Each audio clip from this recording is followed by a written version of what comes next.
Well दोस्तों, good morning, good afternoon, good evening, जो भी मुझे जैसे भी देख रहा है, मेरे सारे दोस्तों को मेरा सादर नमस्कार। चलो दोस्तों, शुरुआत करते हैं परम्यूटेशन कॉम्बिनेशन में अगली स्टेप, और वो है वर्ड बिल्डिंग। अब बात ऐसी है कि ये वर्ड बिल्डिंग है क्या। ये इसके पहले जो हम लोगों ने परम्यूटेशन और कॉम्बिनेशन में अरेंजमेंट देखा था, ग्रुपिंग्स देखा था, सिलेक्शन देखा था, उसमें हमने यूज किया था नंबर्स का।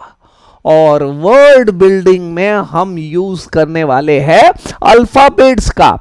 अब जिस तरह से परम्यूटेशन में हम लोगों ने जो नंबर्स का अरेंजमेंट देखा था, उस नंबर्स के अरेंजमेंट में अलग अलग केसेस देखा था, टाइप 1, टाइप 2, टाइप 3, और टाइप 3 में अलग अलग केसेस देखा था। सेम चीज वर्ड बिल्डिंग के अंदर भी मौजूद है। वर्ड बिल्डिंग के अंदर यानी अल्फाबेट्स को कैसे अरेंज करना है, तो उसके भी कुछ केसेस बनाए हुए हैं। वो सारे केसेस, आज का लेक्चर का पर्पस यही रहेगा कि वो सारे के सारे केसेस हम देख लेवे। बहुत ज्यादा केसेस है भी नहीं उसमें, बस 4 केसेस है ना। तो आज खूब जमेगा रंग जब मिल बैठेंगे 3 यार, आप, मैं और ये वर्ड बिल्डिंग, है ना। बढ़िया, बिल्कुल फटाफट खत्म कर देते हैं। You need not to worry. समझ में आ रहा है दोस्तों? चलो, ऐसी बात है, ये है ना, ये अटक गया था इसमें। चलो, तो सबसे पहली केस लेते हैं, अलग अलग केसेस है ना, जमाना खराब है तो अलग अलग केसेस है और हमको सारे केसेस को निपटाना पड़ेगा। हम तो बड़े यूनिवर्सल पर्सन है ना, हमारा काम ही है अलग अलग केसेस को हैंडल करना। तो सबसे पहली बात हम लोग करते हैं केस 1। केस 1 क्या बोला हुआ है इस केस 1 ने, है ना। इस केस 1 ने बोला हुआ है there is no restriction, there is no restriction on arrangement of letter.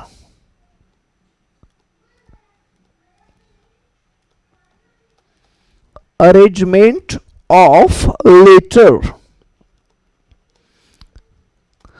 जब आपको अल्फाबेट के अरेंजमेंट में कोई रिस्ट्रिक्शन नहीं है, हमको तो बहुत सारे रिस्ट्रिक्शन झेलने पड़ते हैं, लेकिन देखो करना वही है ना, सुनना सबकी, करो मन की, है ना। तो there are restriction, but when there is a restriction there is a way, when there is a law there is a way, when there is a restriction there is a way. रास्ता कोई ना कोई तो ढूंढ के निकाल ही लेते हैं, चाहे कितने भी रिस्ट्रिक्शन रहे, है ना, करने का लेकिन मन किच, है ना। अब मैं ज्यादा डिटेल में नहीं बताता हूं, जो मेरे यानी जो मेरी भावनाओं को समझ सकते वो सब समझ गए हैं, है ना। दुनिया गोल है। सर पढ़ाओ ना सर, बातें करोगे सर। नहीं बढ़ाता, you need not to worry. मैंने तो आपको बोला है, आपको कोई टेंशन लेने की जरूरत नहीं है। Enjoy the lockdown, the periods of lockdown, है ना। मस्त बिंदास रहने का, टेंशन नहीं लेने का, मस्त जीने का, खाने का, पीने का, ऐश करने का। हाँ चलो आ जाए, थोड़ा पढ़ भी लेते हैं, एक एग्जाम्पल से इस चीज को समझते हैं। सर एग्जाम्पल क्या है सर? अरे है रे, मैं बताता हूं ना, मैं समझाते था ना, है ना। How many different arrangement can be made,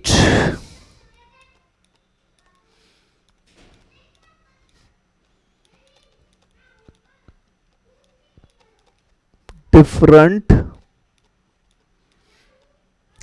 arrangement can be made,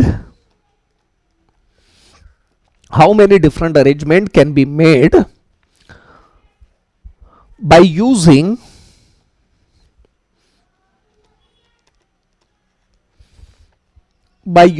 all the letters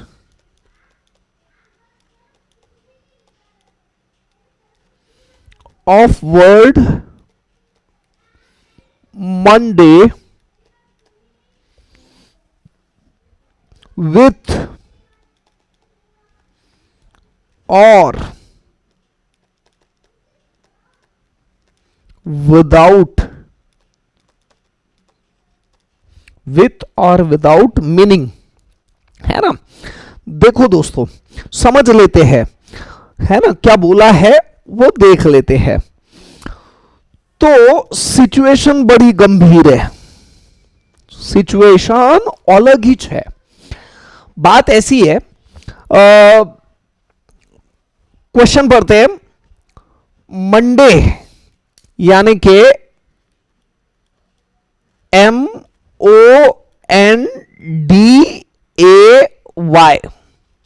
Monday के ये सारे के सारे अल्फाबेट्स हैं, और अगर इन अल्फाबेट्स को हम अरेंज करें तो ज्यादा से ज्यादा कितने अरेंजमेंट होते हैं, है ना, ज्यादा से ज्यादा कितने अरेंजमेंट पॉसिबल है।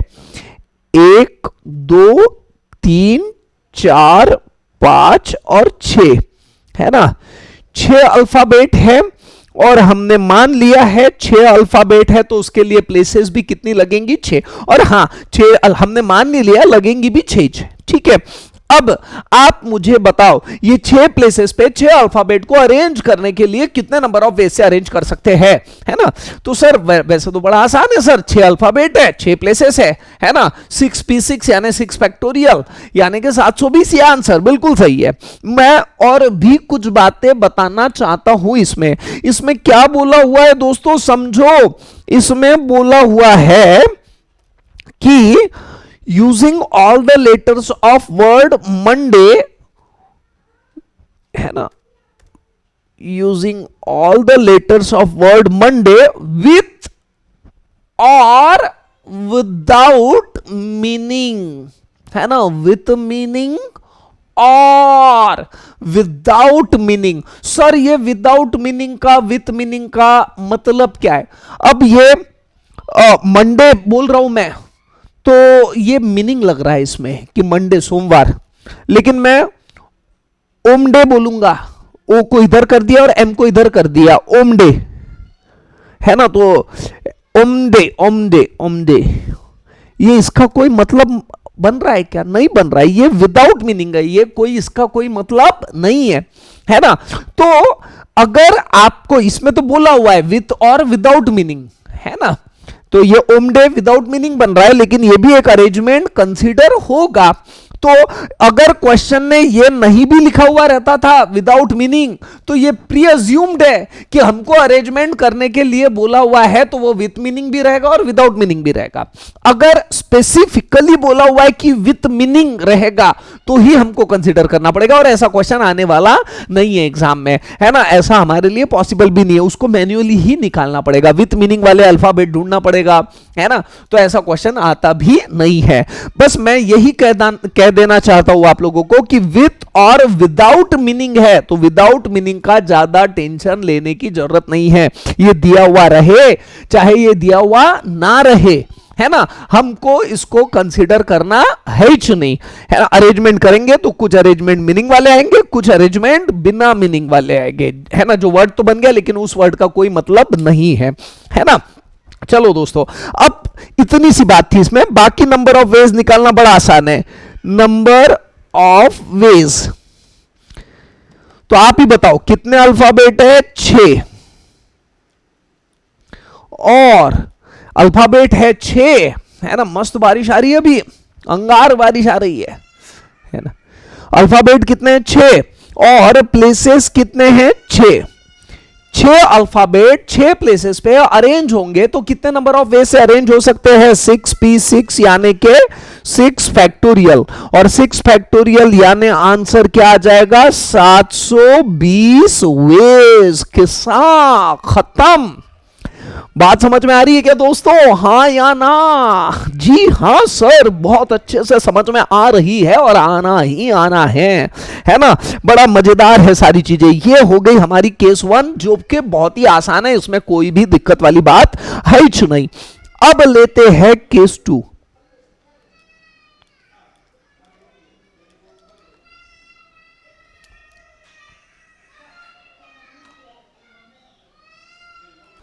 केस 2 देखते हैं दोस्तों। केस 2 में क्या बोला हुआ है समझिएगा। है ना, मैंने पर्पसफुली लिख के रख दिया ताकि आपका समय बच सके। केस 2 में बोला हुआ है when all word begin with particular letter. Case 2 में बस इतना बोला हुआ है कि सारे के सारे जो वर्ड अरेंज होने वाले हैं, अल्फाबेट अरेंज होने वाले हैं, वो किसी पर्टिकुलर अल्फाबेट से ही उनकी शुरुआत होगी, है ना। अब इस चीज को समझने के लिए हमने एक एग्जाम्पल लिया है और ये एग्जाम्पल आपको भली भांति अच्छे से ये फंडा क्लियर करवा देगा, है ना। How many different arrangement can be made, बताए कितने अरेंजमेंट हो सकते हैं with the word Monday, MONDAY, MONDAY, इस वर्ड से कितने अरेंजमेंट हो सकते हैं अगर, है ना, जो भी वर्ड शुरू होगा वो ए इस अल्फाबेट से ही होगा। जो भी वर्ड शुरू होगा वो ए नाम के अल्फाबेट से ही शुरू होगा, ये फिक्स है बिल्कुल। यानी ये प्लेस फिक्स हो गई ए के लिए और ये अल्फाबेट भी फिक्स हो गया ए के लिए।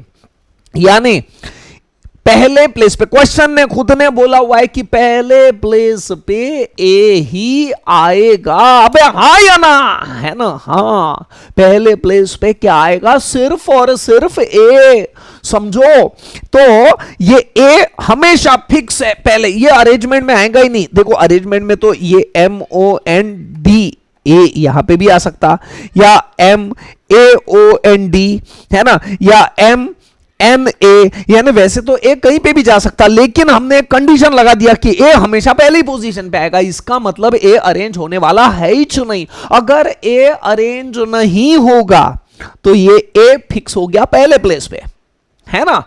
यानी ए अरेंजमेंट के लिए है ही नहीं, और ये प्लेस भी फिक्स हो गई ए के लिए, यानी ये प्लेस भी अरेंजमेंट के लिए है ही नहीं। यानी अरेंजमेंट के लिए आपके पास में अब कितने प्लेसेस है, 5, 6 प्लेसेस थे, अब 6 प्लेसेस नहीं है, अब आपके पास में 5 ही प्लेसेस है। और same is the case with alphabet, alphabet आपके पास में 6 थे, अब आपके पास में 6 अल्फाबेट नहीं है, अब आपके पास में 5 ही अल्फाबेट है ना। अब आप ही बताओ, है ना, नंबर ऑफ वेज आप ही को बताना है दोस्तों, कितने अल्फाबेट है, 5, और प्लेसेस भी कितने हैं, 5।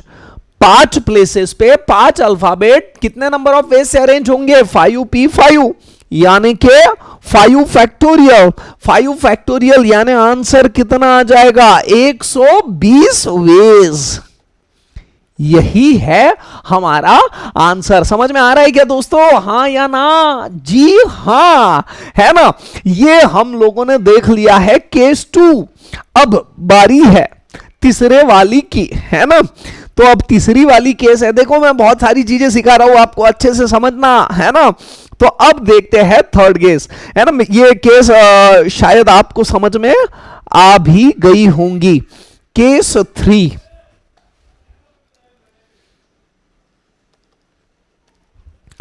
Case 3,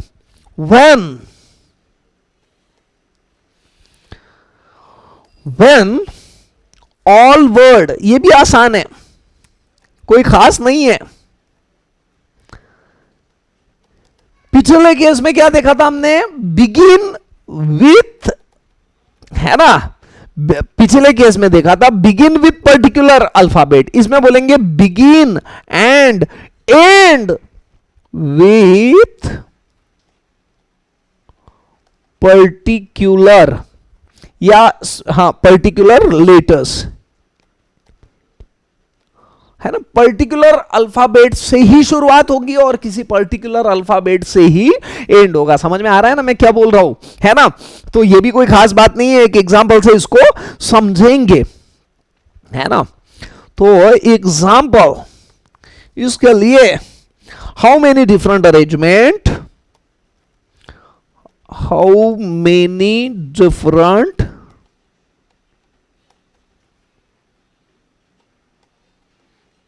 arrangement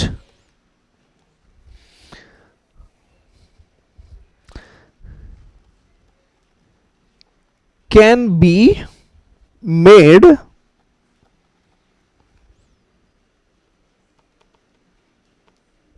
with the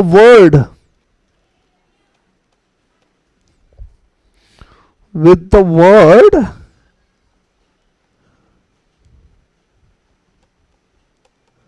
Monday when it begin with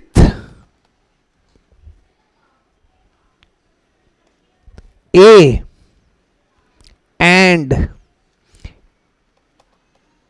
end with D. Begin with A and end with D. ठीक है, देखते हैं दोस्तों, समझ लेते हैं, है ना।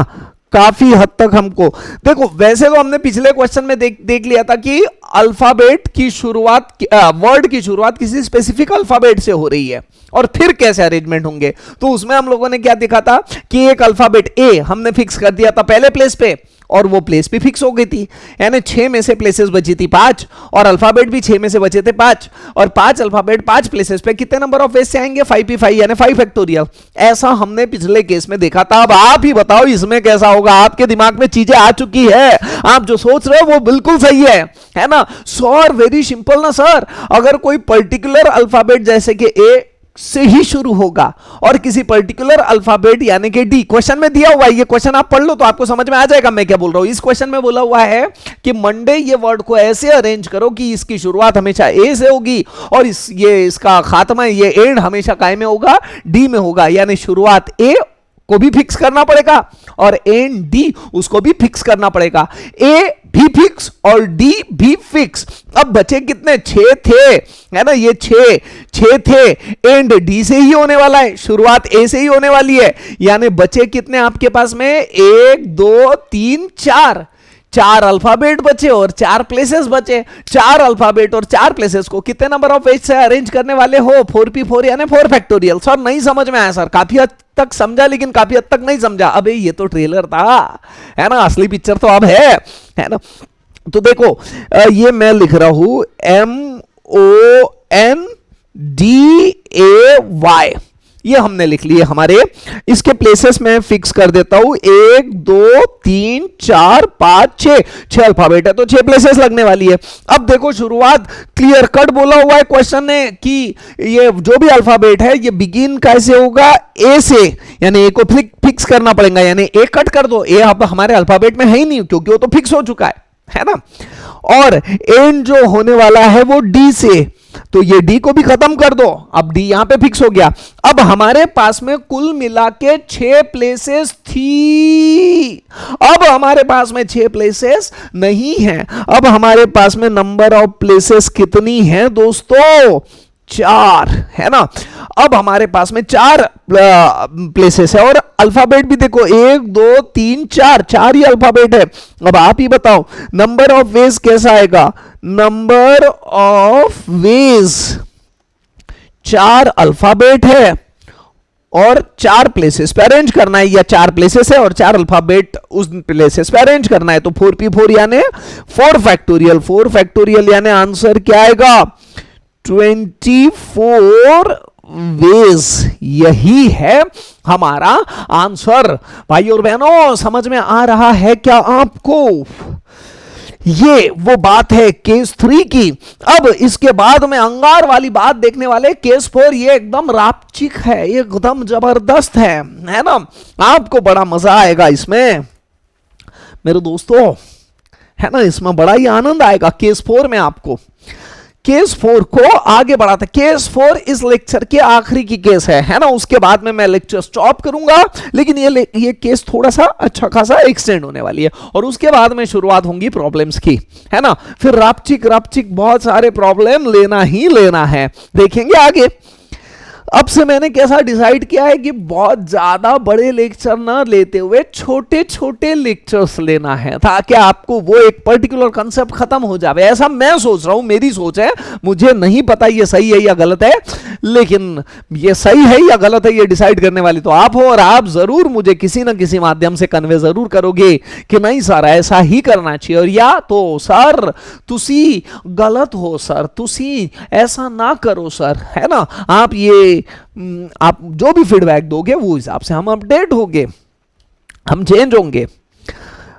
अब आगे बढ़ते हैं, केस 3 का किस्सा खत्म हो गया, मैं आ जाता हूं केस 4 पे, है ना। केस 4 को समझते हैं, है ना। व्हेन बहुत ही बढ़िया बोला हुआ है केस 4 में, बहुत ही गजब वाली सिचुएशन है। केस 4 में अलग अलग चीजें, पहले मैं बोलता हूं, है ना, ए when vowels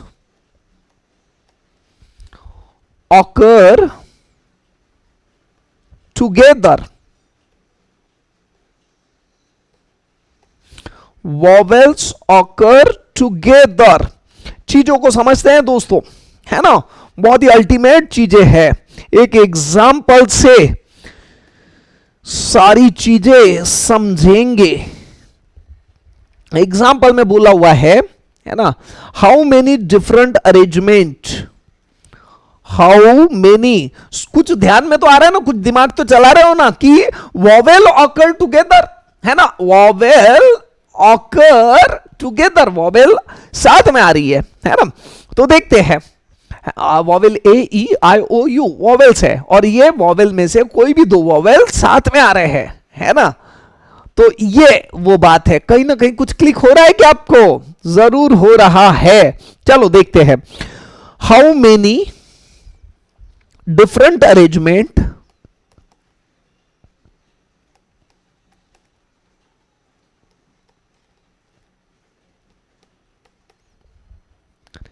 can be made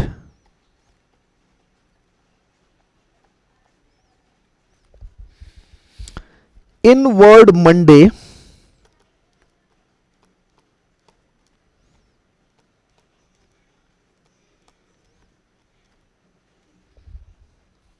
in which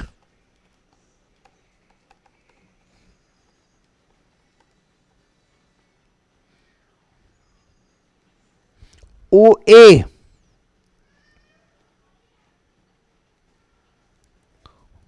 occur together, in which OA occur together, O और A ये कैसा आने वाला है, साथ में आने वाला है ना। तो चलो अब आप मुझे बताओ कि पहले मैं सॉल्यूशन में आपको थोड़ा सा गाइड करता हूं कि ये कैसे सॉल्व होगा। देखो आप समझो चीजें कैसी है, चीजें ऐसी है कि हमारे पास में अल्फाबेट है, ध्यान दो, है ना, पूरा कंसंट्रेशन है ना दोस्तों। हमारे पास में जो अल्फाबेट है वो है MON, है ना, MONDAY, ये है हमारे पास में अल्फाबेट, हाँ या ना, है ना। और हमें बोला गया है 6 अल्फाबेट है, तो हमारे पास में प्लेसेस भी कितने रहेंगे, 6, 1 2 3 4 5 6 अल्फाबेट और 6 प्लेसेस। अब इसमें कंडीशन है कि in word Monday OA come together, है ना।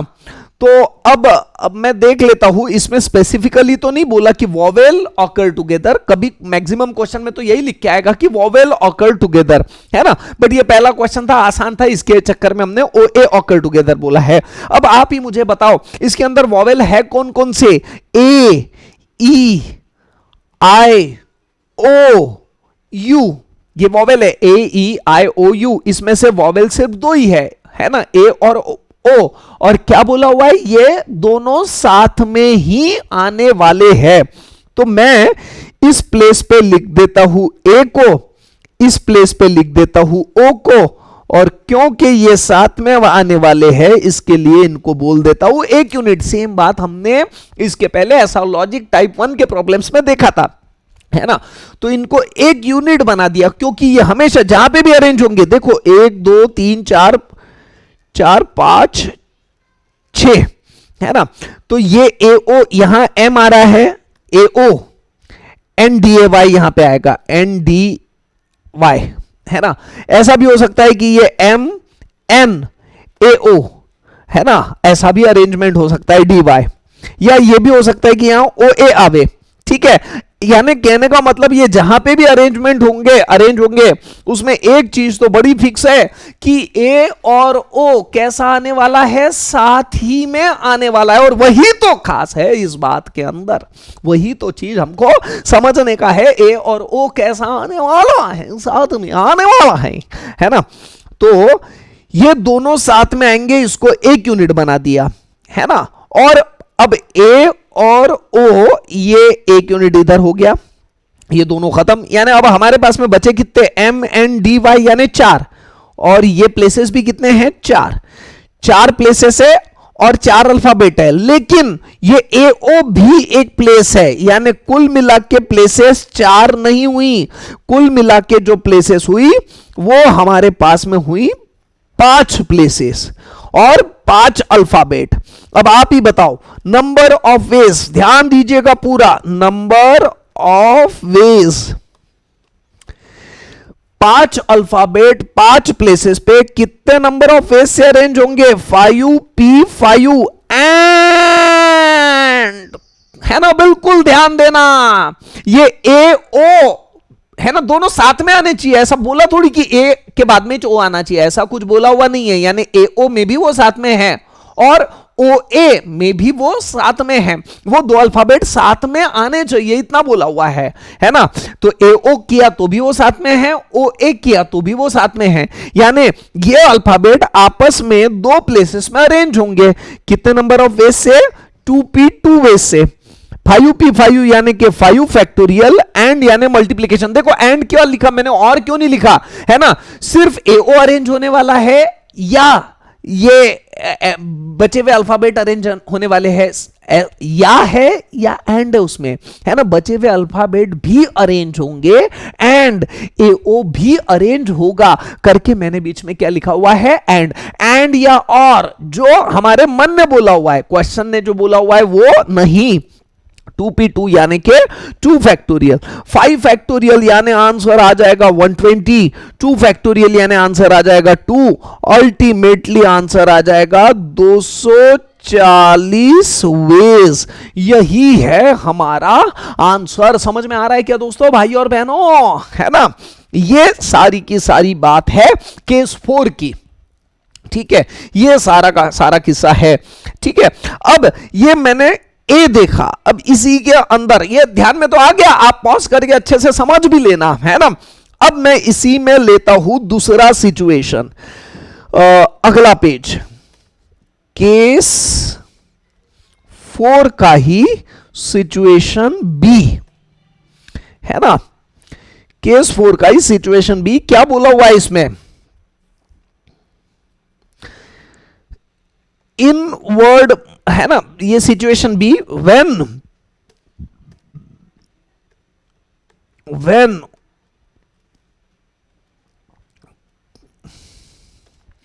consonants occur together, consonants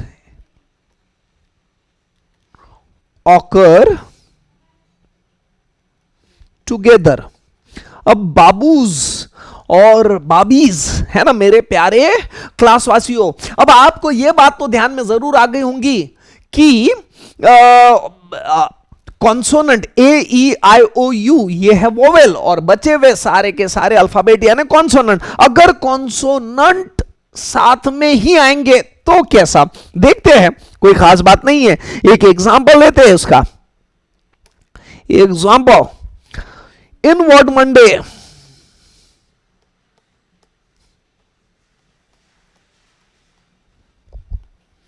how many word can be formed,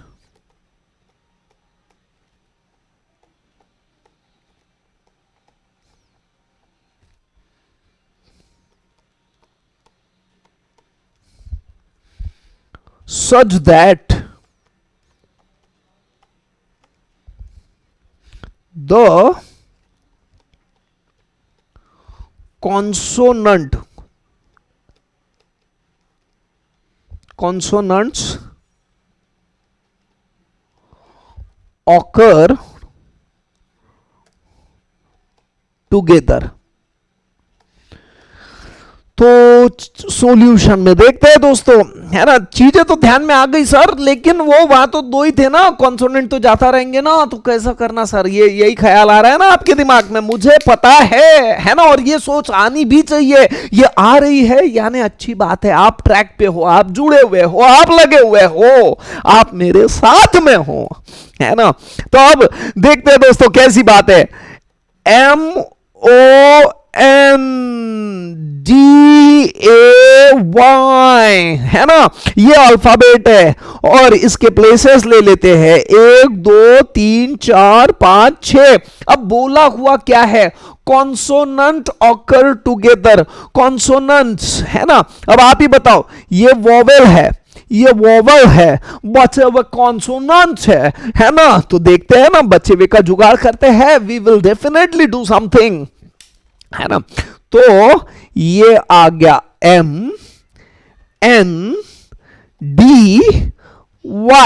ये सब के सब कॉन्सोनेंट है और ये सब के सब साथ ही में आएंगे, जैसा भी अरेंजमेंट होगा, यानी अरेंजमेंट नंबर 1 है ना, MNDY ये कॉन्सोनेंट्स और vowel OA। Arrangement number 2 O consonant और A। Arrangement number 3 A consonant और O। समझ में आ रहा है क्या, यही फर्क पड़ने वाला है। अब ये जो कॉन्सोनेंट है ये आपस में इंटरनली अरेंज हो सकते हैं, ध्यान में आ रहा है क्या रे। समझो दोस्तों, मैं जो बोल रहा हूं वो बातों को बहुत अच्छे से समझिएगा, वो इंटरनली अरेंजमेंट हो सकते हैं। तो देखो मैं कैसे इसको अरेंज कर रहा हूं, कैसे सॉल्व कर रहा हूं। नंबर ऑफ वेज, अब आप ही बताओ, कॉन्सोनेंट को हमने एक यूनिट मान लिया, ये एक यूनिट और ये 2, यानी कुल मिला के कितने प्लेसेस है आपके पास में, 3, है ना। और आपके पास में अल्फाबेट भी कितने हैं, OA, ये 2 और ये सारे के सारे एक यूनिट यानी 3, यानी आपके पास में अल्फाबेट भी कितने, आपके पास में प्लेस भी 3 है, अल्फाबेट भी कितने, 3 है, 3P3। एंड अब बहुत अंगार बात है इसके अंदर, ये जो MNDY है ये कितने प्लेस, कितने अल्फाबेट है, 4, और प्लेसेस भी कितने हैं, 4। 4 अल्फाबेट 4 प्लेसेस पे कितने नंबर ऑफ वेज से अरेंज होंगे, 4P4, है ना। ये आपस में MNDY भी आ सकता है, NMDY भी आ सकता है, MNYD आ सकता है। तो ये जो अरेंजमेंट आने वाले 4P4, है ना, तो ये भी अरेंज होंगे एंड MNDY भी अरेंज होंगे एंड, तो इसी के लिए हमने दिया है एंड। 3P3 यानी 3 फैक्टोरियल, एंड यानी मल्टीप्लीकेशन 4P4 यानी 4 फैक्टोरियल। अल्टीमेटली ये जो बात आने वाली है वो आने वाली है 3 फैक्टोरियल यानी कि 6 इंटू 4 फैक्टोरियल यानी 24, है ना, 24 इंटू 6, ठीक है, 24 4 फैक्टोरियल इंटू 6, अल्टीमेट आंसर आ जाएगा 144 वेज। क्लास में पढ़ाता था तब ये सारे कैलकुलेशन आपको करने लगाता था, अब आप हो बदमाश, गवर्नमेंट भी है बदमाश, है ना। अब ये सारे के सारे कैलकुलेशन मुझे करना पड़ रहा है ना, थैंक्स टू कैलकुलेटर ये फटाफट हो जा रहा है, ठीक है। अब ये हमने देखा था केस 4 का के अंदर व्हेन कॉन्सोनेंट ऑकर टुगेदर। अब अभी केस 4 खत्म नहीं हुई दोस्तों, अब थोड़ा सा और आगे बढ़ना है। केस 4 में थोड़ा सा पेशेंस रखिएगा, सर ने बोला था जल्दी छुट्टी देगा, लेकिन ये तो एक नंबर का कमबख्त है, आप लोगों को तो पता है ना। तो लेकिन एक्चुअली मुझे जल्दी यही खत्म करना है, लेकिन ये केस तो देखना पड़ेगा ना, तो एक रिदम में एक चीज पूरी की पूरी कंप्लीट हो जाती है, तो थोड़ा आपको भी अच्छा लगता है, मुझे भी अच्छा लगता है। केस 4 में हम लोग केस 4 में अभी लेने वाले हैं सी। इसमें क्या है ना, व्हेन इसमें है वॉवेल्स और consonant occur eight even places. अंगार सर, एकदम अंगार है ना, ध्यान में आ रहा है क्या?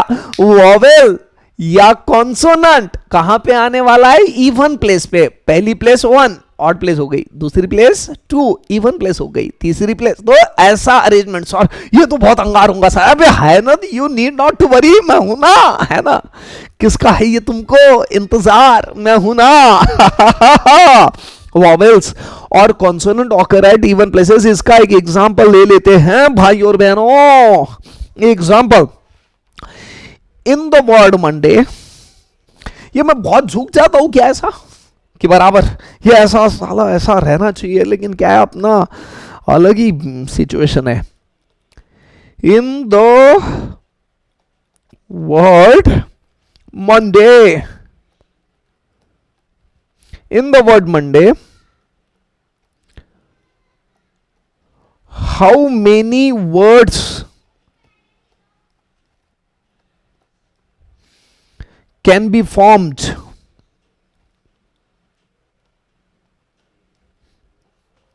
having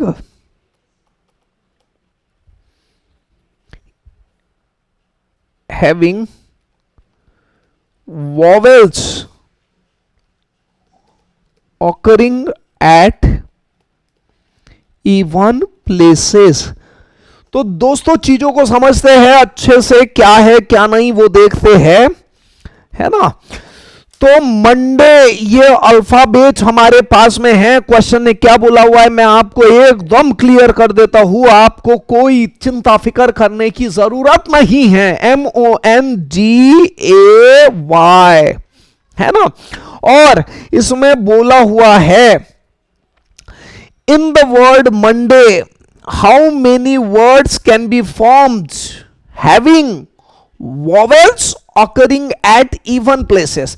तो सर हमको बोला गया है कि वॉवेल कहां पे आनी चाहिए? इवन प्लेस पे ही आनी चाहिए, है ना। तो ये प्लेसेस में डिफाइन कर देता हूं, 1 2 3 4 5 6। इसको पहली प्लेस बोलूंगा तो ये ऑड प्लेस हो जाएगी, ये इवन प्लेस।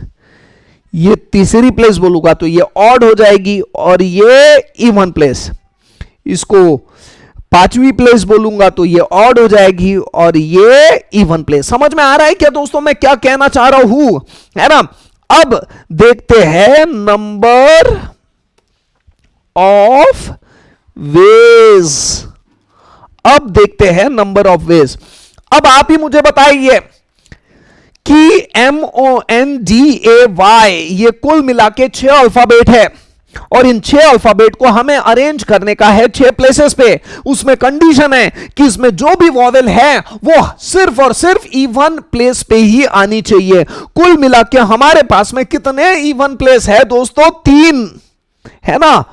3 इवन प्लेस है, लेकिन हमारे पास में अल्फाबेट कितने हैं? 2 ही है। अल्फाबेट या प्लेस जो भी बड़ा है उसको ऊपर, परम्यूटेशन में ऊपर हमेशा वही चीज रहती है जो बड़ी या इक्वल है ना। और नीचे के साइड में यानी कि यहां पे वही प्लेस रहेगी जो छोटी है। तो यहां मेरे पास में इवन प्लेसेस 3 है और अल्फाबेट कितने हैं? 2 ही है ना। तो मैं क्या लिखूंगा? 3 प्लेसेस में से कोई भी 2 प्लेसेस में, है ना, 2 प्लेसेस पे मैं अरेंज करूंगा वॉवेल्स को। एंड ये तो सिर्फ वॉवेल का अरेंजमेंट हुआ, वॉवेल के अलावा कॉन्सोनेंट भी तो है, उनको भी तो अरेंज करना है। उनको कहां अरेंज करना है? उनका कुछ भी बोला हुआ नहीं है वो, है ना। आप उनको इवन प्लेस पे अरेंज करो तो भी ठीक है, ऑड प्लेस पे अरेंज करो तो भी ठीक है ना। तो अगर 6 प्लेसेस में से मैंने इवन प्लेसेस पे अरेंजमेंट जो किया हुआ है वो 2 ही अल्फाबेट को किया हुआ है। 6 प्लेसेस में से मेरी ये 6 प्लेसेस थी, 4 और 2 6। ये 6 प्लेसेस में से मेरे वॉवेल में सिर्फ 2 प्लेसेस गए, यानी मेरे पास में प्लेसेस कितने बचे हुए? 4। समझ में आया क्या दोस्तों, है ना। मेरे पास में 4 प्लेसेस बचे हुए है ना। ये 4 प्लेसेस बचे हुए हैं और अल्फाबेट भी कितने? ए और ओ, यही वॉवेल है। ए और ओ को छोड़ दूं तो वो तो अरेंज हो चुके हैं, तो बचे कितने मेरे पास में अल्फाबेट, है ना? 4। तो अल्टीमेटली 3p2 यानी 3 फैक्टोरियल अपॉन 3 माइनस 2 यानी के 1 फैक्टोरियल, और 4p4 यानी 4 फैक्टोरियल यानी 24, 3 फैक्टोरियल यानी 6 इंटू 24। अल्टीमेटली आंसर जो आएगा दोस्तों वो क्या आ जाएगा, 144 वेज। अभी किया था ना हम लोगों ने 144, 24 इंटू 6 यानी के 144, है ना। मुझे तो सारे के सारे टेबल याद नहीं है, लेकिन मेरी रिक्वेस्ट है आप लोगों से कि कैलकुलेशंस को फास्ट करने के लिए, कैलकुलेटर पे कर सकते हैं, आपको परमिटेड है, लेकिन कैलकुलेशंस फास्ट करने के लिए कुछ टेबल याद रखना, 30 तक 50 तक टेबल याद रखना एकदम जरूरी है, अनिवार्य है, ठीक है। इसी के साथ में ये केस थर्ड भी इसमें हो चुकी है। अब इसमें अलग अलग प्रॉब्लम सॉल्व करना है हमको। अब जो खास वाली बात है इसमें वो है सर्कुलर परम्यूटेशन, लेकिन उसके लिए समय है, उसके पहले हम बहुत सारे प्रॉब्लम करने वाले हैं, है ना। तो यही सारी चीजें बता के मैं आज के लेक्चर को यहीं पे विराम देना चाहता हूं। धन्यवाद दोस्तों, है ना। स्वस्थ रहे, सुरक्षित रहे, ठीक है। बाय बाय, टेक केयर, ठीक है, बाय।